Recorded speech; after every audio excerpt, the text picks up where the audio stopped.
nós pregamos ao Deus de toda a terra, ao Senhor Jeová Rafá, Jeová Jireh, Jeová Nissi, e nós achamos isso aqui normal. E a Bíblia diz que o espírito de Paulo começa a se comover. Diga, o espírito de Paulo começa a se comover. Bispo, o espírito de Paulo, ele começa a ser aflorado diante da idolatria daquela cidade. O espírito de Paulo começa a ficar inquieto diante da idolatria daquela cidade.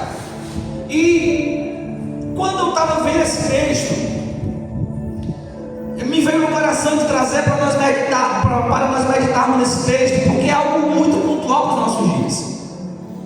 Porque para os nossos dias está faltando muitos Paulos, homens e mulheres que se comovem frente à idolatria da sua cidade, contra a idolatria da sua nação, contra a idolatria do seu povo. Porque na medida que o povo evangélico vai crescendo, na medida que o povo que se diz que é de Deus vai crescendo, na medida que nós vamos crescendo em número de igrejas, em número de povo, parece que nós vamos ficando mais cegos, parece que a nossa visão vai ficando mais distorcida quanto à palavra de Deus.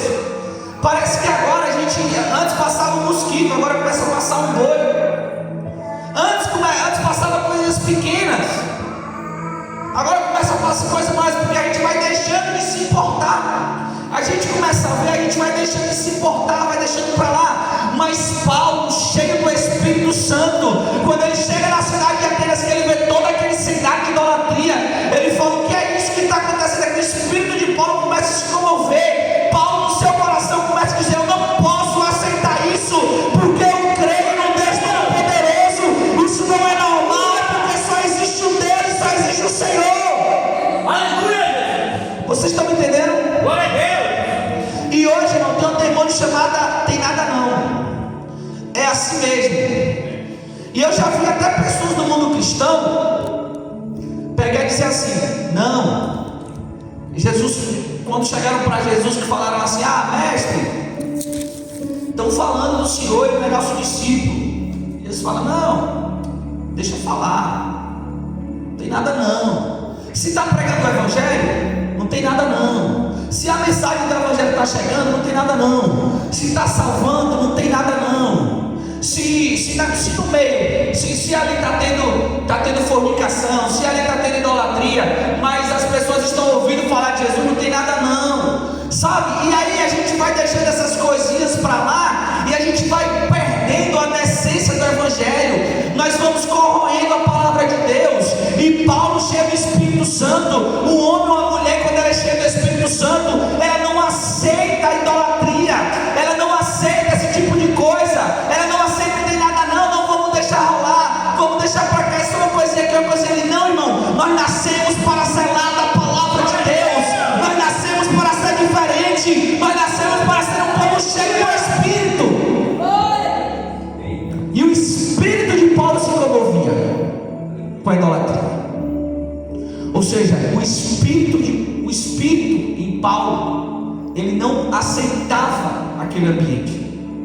Aquele ambiente hostil era uma afronta para Paulo. Vocês estão me entendendo? Aquele ambiente hostil era uma afronta para Paulo. Aquilo para Paulo, homem de Deus, era como se estivesse batendo de frente com ele. E quando você vai ler aqui, depois você lê na sua casa, você vê que Paulo começa a confrontar, Paulo começa a ir nas sinagogas, Paulo começa a ir nos mercados, e Paulo começa a falar do Deus Criador. E eles perguntam: como assim? Que Deus é esse?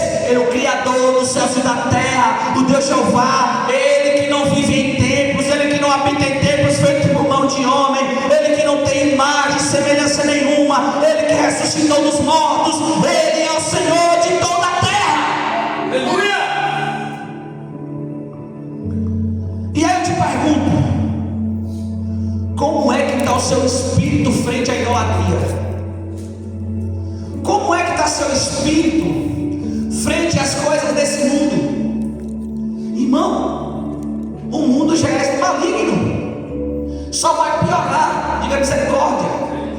Só vai piorar, irmãos, porque a Bíblia diz que só vai piorar.